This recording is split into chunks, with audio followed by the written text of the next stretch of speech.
ஏ என்ற குழாயானது தொட்டியை 45 மணி நேரத்திலும் பி என்ற குழாயானது தொட்டியை 30 மணி நேரத்திலும் நிறைவு செய்கிறது. இரு குழாய்களையும் திறக்கும்போது தொட்டி காலியாக உள்ளது எனில் அத்தொட்டியை நிரப்புவதற்கு எவ்வளவு மணி நேரம் ஆகும்?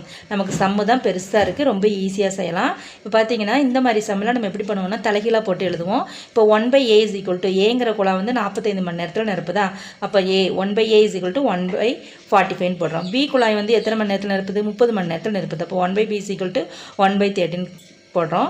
இதில் பார்த்திங்கன்னா இரு குழாய்களையும் திறக்கும்போது 2 குழாயும் ஒரே டைமத்தில் ஓப்பன் பண்ணுறாங்க. அப்படிங்கிறப்ப நம்ம ப்ளஸ் சிம்பிள் போடணும், சரியா?